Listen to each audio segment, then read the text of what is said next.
Is welcome to John academy. This Shahul John. आज हम पढ़ने जा रहे हैं क्लास 12th की हिस्ट्री NIOS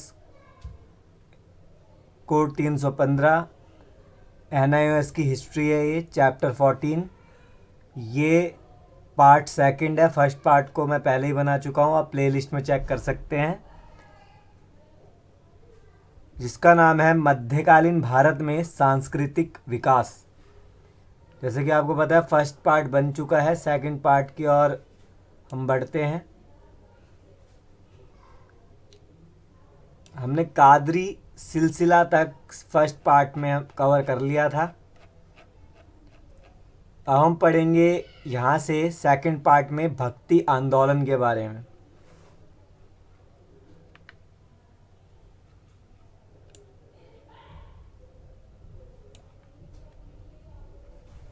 तो भक्ति आंदोलन के बारे में पढ़ते हैं। भारतीय इतिहास में भक्ति आंदोलन का अर्थ ऐसे आंदोलन से है जिसमें व्यक्तिगत कल्पना वाले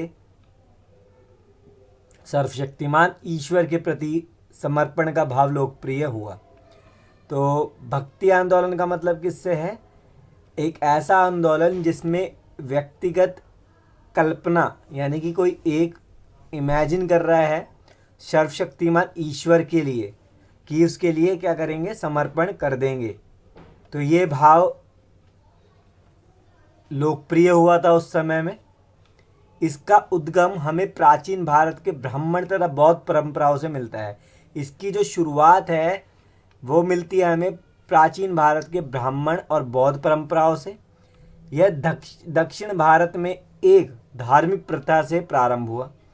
और ये कब स्टार्ट हुआ? दक्षिण भारत में, साउथ इंडिया से धार्मिक प्रथा से ये स्टार्ट हो गया था, तथा धार्मिक समानता और व्यापक स्तर पर सामाजिक प्रतिभागिता से यह एक लोकप्रिय आंदोलन के रूप में परिवर्तित हो गया। बाद में धार्मिक समानता इसमें देखी गई और व्यापक स्तर पर देखा गया इसको, भक्ति आंदोलन को। सामाजिक प्रतिभागिता से यह एक लोकप्रिय आंदोलन के रूप में परिवर्तित फिर ये हो गया था। तो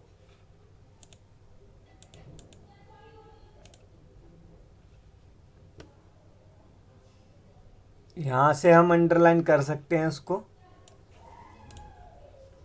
तो ये मेन पार्ट है इसका कि भक्ति आंदोलन के बारे में क्या बताया कि कोई एक व्यक्ति, यानी कि कोई इंडिविजुअल जब किसी सर्वशक्तिमान ईश्वर को समर्पण हो जाता है तो उसके भाव को ही भक्ति कहते हैं। और इसका उद्गम हुआ था, यानी कि शुरुआत हुई थी ब्राह्मण और बौद्ध से, और दक्षिण भारत के धार्मिक प्रथा से ये शुरू हो गया था। धार्मिक समानता और व्यापक स्तर पर सामाजिक प्रतिभागिता से एक लोकप्रिय आंदोलन के रूप में उभरा था। प्रख्यात संतों के नेतृत्व में आंदोलन 10वीं शताब्दी ईस्वी में अपने सर्वोच्च स्तर पर पहुंच गया। और जब 10वीं शताब्दी आई तब ये अपने सर्वोच्च स्तर पर पहुंच गया था। भक्ति के सिद्धांत के प्रचार प्रसार के लिए आंदोलन विभिन्न परंपराओं से बना था तथा उपमहाद्वीप के भिन्न भागों में इसने भिन्न रूप धारण किए। आपके लिए इम्पोर्टेंट ये है, जो कलर कर दिया गया है पार्ट, वही इम्पोर्टेंट है। इसने भक्ति आंदोलन में और क्या था? भक्ति आंदोलन ने रूढ़िवादी ब्राह्मणवादी परंपराओं पर प्रहार करने का प्रयत्न किया। तो भक्ति आंदोलन जब शुरू हुआ, इसने रूढ़िवाद के खिलाफ आवाज़ उठाई और ब्राह्मणवाद के खिलाफ आवाज़ उठाई और उस पर प्रहार किया। आरंभिक मध्यकाल में इस आंदोलन में कमी आई। शुरुआती जो मध्यकाल जब ये आया तब इसमें कमी आई। इतिहासकार भक्ति आंदोलन के उदय के लिए इस्लाम के आगमन तथा सूफी के प्रचार को उत्तरदायी मानते हैं। तो ये भी इम्पोर्टेंट है इसमें कि भक्ति आंदोलन किस पर प्रहार करता है? रूढ़िवादी ब्राह्मणवादी परंपराओं पर प्रहार करता है, यानी कि उसको पसंद नहीं करता। और साथ ही साथ भक्ति आंदोलन के उदय के लिए इस्लाम के आगमन तथा सूफी के प्रचार को उत्तरदायी मानते हैं। कि भक्ति आंदोलन का उदय कैसा हो गया? जब इस्लाम का आगमन हुआ और सूफियों का प्रचार आया, तो यही उत्तरदायी है, कारण है कि भक्ति आंदोलन आया। यानी कि शुरुआत हुई किसके कारण? इस्लाम के कारण और सूफी प्रचार के कारण। इतना ही आप लिख सकते हैं मेन पॉइंट में। कुछ विद्वानों का मानना है कि आरंभिक मध्यकाल में सामाजिक आर्थिक परिवर्तनों ने भक्ति आंदोलन के उद्भव के लिए आवश्यक माहौल बनाया। कुछ विद्वान क्या मानते हैं कि शुरुआती जब मध्यकाल था उस समय में सामाजिक आर्थिक परिवर्तन ने भक्ति आंदोलन के उद्भव के लिए आवश्यक माहौल को बना दिया था। ठीक है, उस समय में ऐसे बनाए।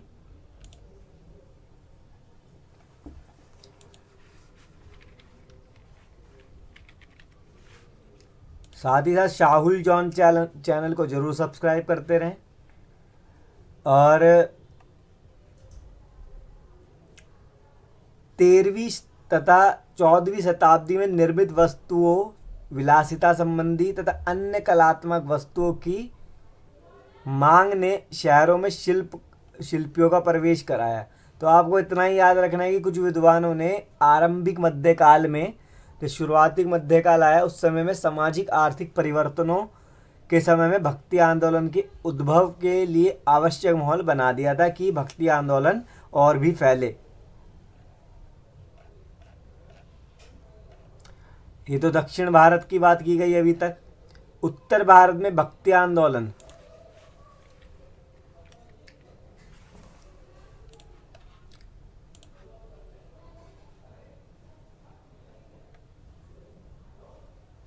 उत्तर भारत में भक्ति आंदोलन में सामाजिक आर्थिक आंदोलन सम्मिलित थे जो दक्षिण के किसी आचार्य से संबंधित थे तथा दक्षिण में प्रारंभ हुए आंदोलन की ही निरंतरता लगभग इस आंदोलन में दिखाई देती है। हालांकि इन दोनों क्षेत्रों की परंपराओं में समानता मिलती है, किंतु प्रत्येक संत की शिक्षाओं में भक्ति की धारणा भिन्न दिखती है। कबीर जैसे निर्गुण संतों ने वर्णाश्रम की पूरी व्यवस्था आधारित जाति व्यवस्था को नकार कर नए मूल्यों की स्थापना की, जिसने एक नए तथा उदार वर्ग के उदय में मदद की। सगुण भक्ति धारा वाले संतों जैसे तुलसीदास ने वर्ण व्यवस्था को कायम रखते हुए ब्राह्मणों की सर्वोच्चता को बनाए रखा। तो हम यहाँ पहले अंडरलाइन कर लेते हैं। उत्तर भारत में भक्ति आंदोलन के बारे में इसमें बताया गया है। तो कबीर जैसे निर्गुण संतों ने वर्णाश्रम की व्यवस्था कर दी। इस पर जाति व्यवस्था को नकार कर, इस पर आधारित जाति व्यवस्था को नकारा गया, यानी कि उसको माना नहीं गया जो जाति के नाम पर भेदभाव होता था। और साथ ही साथ सगुण भक्ति धारा वाले संतों जैसे कि कौन थे, तुलसीदास थे, ने वर्ण व्यवस्था को कायम रखते हुए ब्राह्मणों की सर्वोच्चता को बनाए रखा। तो कबीर ने तो माना नहीं जाति व्यवस्था को, पर तुलसीदास ने माना और ब्राह्मणों की सर्वोच्चता को उन्होंने बनाए रखा। तुलसीदास जी ने उन्होंने भगवान में समर्पण तथा विश्वास पर भी बल दिया कि भगवान पे समर्पित होना चाहिए और भगवान पे विश्वास रखना चाहिए। ये थे तुलसीदास जी के वचन। वे मूर्ति पूजा के प्रति विशेष रूप से कटिबद्ध थे और ये मानते थे कि मूर्ति पूजा होनी चाहिए। ये तुलसीदास जी मानते थे।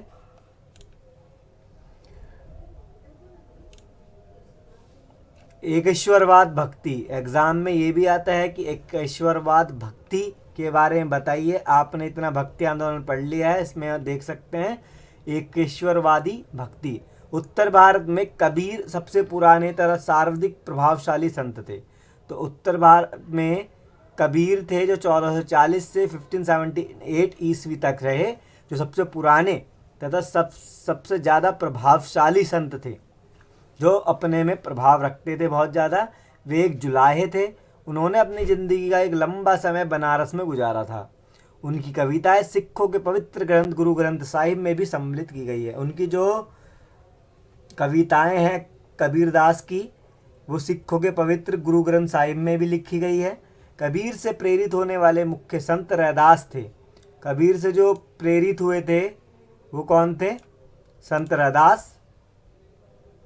गुरु नानक पंजाब में खन्नी वर्ग से थे और गुरु नानक जो थे पंजाब में खन्नी वर्ग से थे तथा धन्ना राजस्थान के जाट किसान थे और वो राजस्थान के जाट किसान भी थे गुरु नानक। उत्तर भारत के एकेश्वरवादी संतों की शिक्षाओं में निम्न समानता हमें देखने को मिलती है। तो इतना आपने जाना कि क्या विशेषता थी एकेश्वरवाद भक्ति की, इसमें हम देखेंगे। अधिकतर एकेश्वरवादी संत निम्न जातियों से संबंधित थे। तो एकेश्वरवाद संत कौन कौन सी जाति से संबंधित थे तथा इस बात के प्रति जागरूक थे कि उनके विचारों में समानता थी। वे एक दूसरे की शिक्षा तथा प्रभाव के प्रति भी सजग थे। अपने अपनी रचनाओं में उन्होंने पूर्ववर्तियों का तथा एक दूसरे का वर्णन विचारधाराओं में एकता को दर्शाते हुए किया।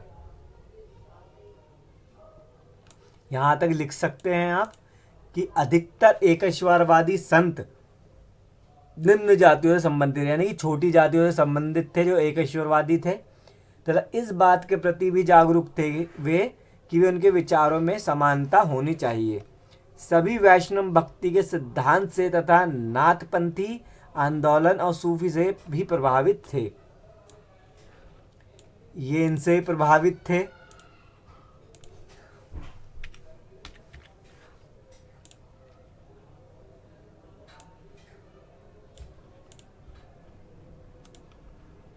तो सभी वैष्णव भक्ति के सिद्धांत से तथा नाथपंथी आंदोलन और सूफी से भी प्रभावित थे। तो वैष्णव भक्ति से भी थे, नाथपंथी आंदोलन से भी थे, सूफी आंदोलन से भी प्रभावित थे एकेश्वरवादवादी संत। उनके विचार इन तीन परंपराओं का संयोजन प्रेरित होते हैं। इतना कर सकते हैं इसमें। खुदा के प्रति व्यक्तिगत अनुभव को दी गई महत्ता भी निर्गुण भक्ति संतों की एक अन्य विशेषता थी। खुदा के प्रति व्यक्तिगत अनुभव को दी गई महत्ता, यानी कि वो व्यक्तिगत अनुभव को, इंडिविजुअल एक्सपीरियंस को भी इम्पोर्टेंस देते थे निर्गुण भक्ति संत। वे निर्गुण भक्ति में विश्वास करते थे, ना कि सगुण भक्ति में। उन्होंने भक्ति का सिद्धांत तो वैष्णववाद से लिया था, किंतु उसे निर्गुण रूप दिया था। तो उन्होंने भक्ति का सिद्धांत वैष्णववाद से तो लिया, पर उसको एक निर्गुण रूप दे दिया कि इसके में कोई गुण नहीं है। भक्ति संतों ने तत्कालीन वर्चस्व वाले धर्मों दोनों को नकार दिया तथा इन धर्मों के नकारात्मक पहलुओं की भी निंदा करी। और भक्ति आंदोलन ने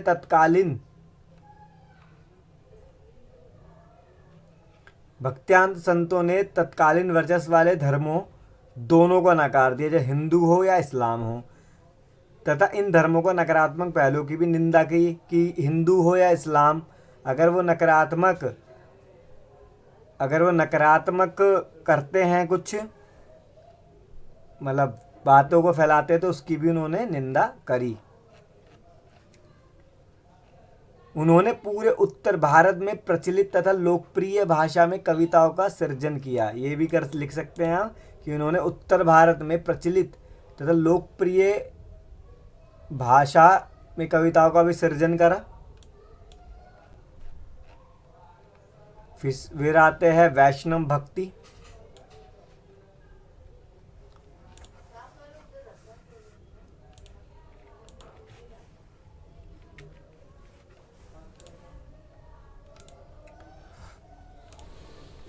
वैष्णव भक्ति 14वीं शताब्दी तथा 15वीं शताब्दी के पूर्वार्ध में उत्तर भारत में रामानंद लोकप्रिय वैष्णव भक्ति संत बनकर उभरे। तो रामानंद जो थे वो एक 14वीं और 15वीं शताब्दी में एक लोकप्रिय वैष्णव भक्ति के संत बनकर उभरे थे। हालांकि वे दक्षिण भारत मूल के थे, दक्षिण भारत के थे वो, किंतु बनारस में निवास करते थे। पर कहाँ रहते थे? बनारस में। दक्षिण भारत के थे रामानंद, पर कहाँ निवास करते थे? बनारस में, क्योंकि उनके अनुसार ये दक्षिण भारत के भक्ति आंदोलन तथा उत्तर भारत के वैष्णव भक्ति आंदोलन के बीच का सूत्र था।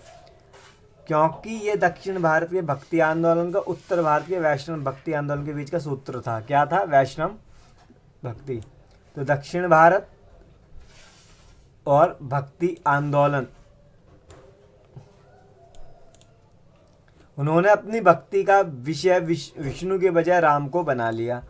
अब उन्होंने जो भक्ति का विषय था विष्णु की जगह राम को बनाया। उन्होंने राम तथा सीता की उपासना की।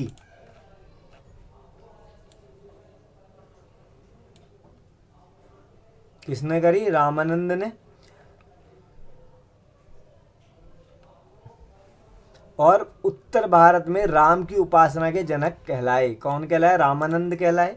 एक ईश्वरवादवादी संतों को ही भांति उन्होंने जाति व्यवस्था का विरोध किया तथा उपासना पद्धति को लोकप्रिय बनाने के लिए सामान्य भाषा में शिक्षाओं का प्रचार किया। और एक ईश्वरवादी संतों की ही भांति उन्होंने क्या करा? जाति व्यवस्था का विरोध करा। एक ईश्वरवादवादी संतों ने भी जाति व्यवस्था का विरोध करा था, रामानंद ने भी करा था।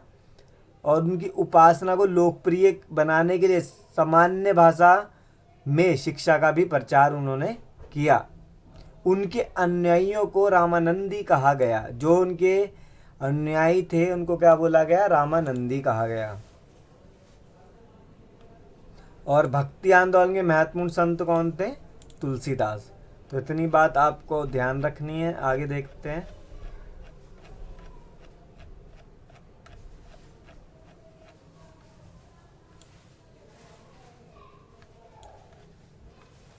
फिर आता है सिख धर्म।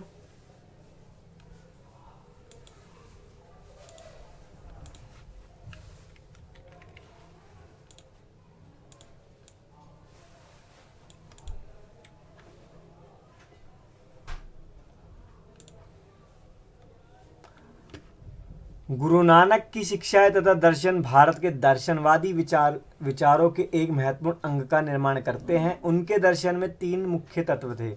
गुरु नानक की शिक्षाएं,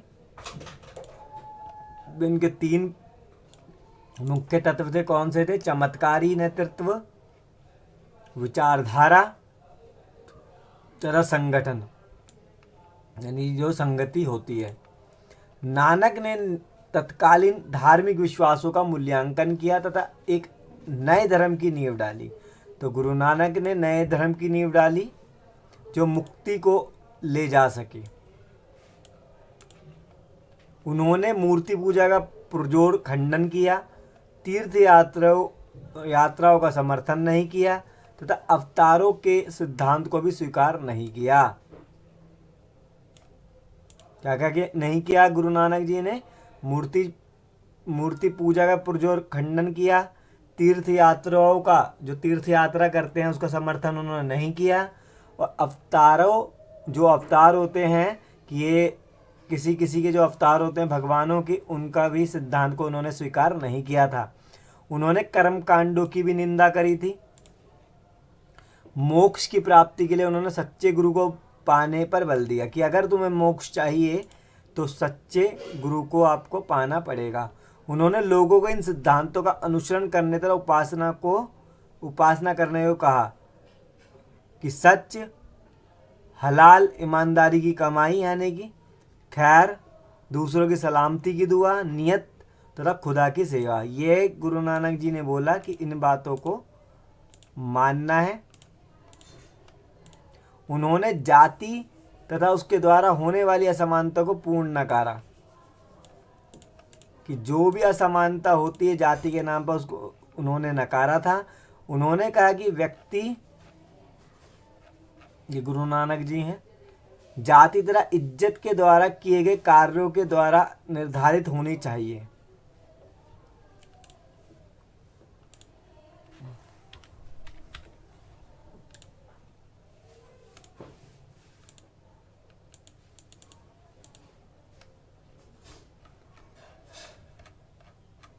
गुरु नानक जी ने क्या बोला कि जो जाति है, व्यक्ति की जाति तो इज्जत उसके द्वारा किए कार्यों के द्वारा निर्धारित होनी चाहिए, कि जो उसकी जो जाति है कि जो वो काम करता है उसके द्वारा ही तय होनी चाहिए। उनके गीतों में 2 मुख्य सिद्धांत हैं। उनके कौन कौन से सिद्धांत हैं? सच और नाम। खुदा के प्रति आदर भाव उन्होंने गुरु तथा हुक्म द्वारा दर्शाया गया है। खुदा के प्रति आदर को उन्होंने कैसे दर्शाया? हुक्म तथा गुरु तथा हुक्म द्वारा। उन्होंने लंगर, सामूहिक रसोई घर के सिद्धांत की शुरुआत की। जो लंगर बांटा करते हैं, तो उन्होंने इसकी शुरुआत की थी। गुरु नानक ने खुद को जनता के साथ ही जोड़ा। हालांकि गुरु नानक ने समानता पर बल दिया, किंतु शिष्यों के बीच असमानता व्याप्त रही। उन्होंने समानता पर तो बल दिया ही था, आपको इतना लिख लेना है, समानता पर बल दिया, वैसे किंतु शिष्यों के बीच असमानता रही, पर आपको इतना लिखना है बस। तो ये गुरु नानक जी के बारे में आपने जाना।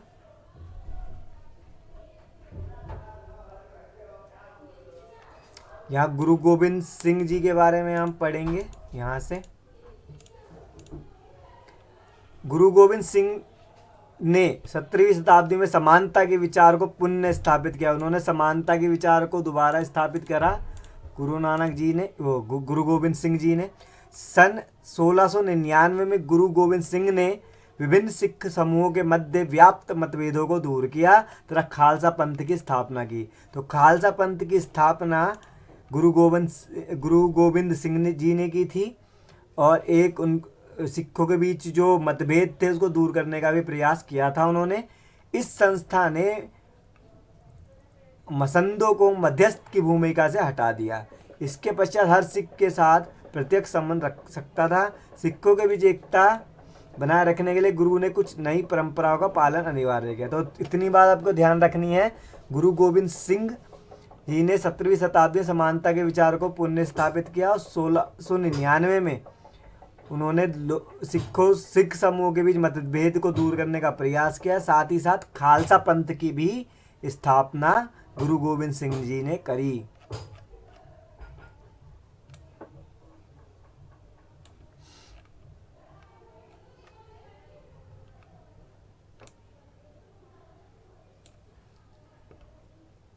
उन्होंने साथ ही साथ सिखों के बीच एकता बनाए रखने के लिए गुरु ने कुछ नई परंपराओं का पालन अनिवार्य किया। कौन कौन सी परंपराएं थी ये?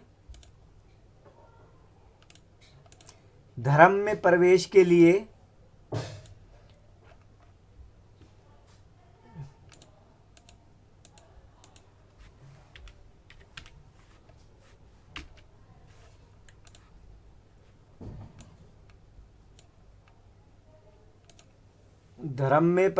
लिए खंडे यानी कि दोधारी तलवार द्वारा समत झकना यानी कि झुकना, केश रखना और उन्हें ना कटवाना, शस्त्र धारण करना तथा अपने नाम में सिंह उपनाम रखना। गुरु गोविंद सिंह जी ने ऐसा अनिवार्य करवाया। इस काल के दौरान उदय होने वाला एक अन्य संस्थागत विचार गुरु पंथ था। इस समय में एक अन्य संस्थागत विचार आया गुरु पंथ का। इसने खालसा पंथ के सामूहिक अधिकार को पवित्रता प्रदान की, जिसने पंथ को गुरु के साथ संयुक्त किया। इसने ही पंथ को गुरु के साथ जोड़ा था। गुरु नानक ने अपने अंतिम दिनों में अपना उत्तराधिकारी नियुक्त किया और उसे श्रद्धा व आदर प्रदान किया, जिसने संदेश दिया कि गुरु द्वारा सिख एक दूसरे का स्थान ले सकते हैं। तो आपको मेन बातें यहाँ पढ़ा दी गई हैं गुरु नानक जी के बारे में और गुरु गोविंद सिंह जी के बारे में। तो ये हमारा सेकंड पार्ट यहीं कवर होता है। इस चैनल को सब्सक्राइब करना ना भूलें, और थर्ड पार्ट को हम नेक्स्ट वीडियो में कवर करेंगे।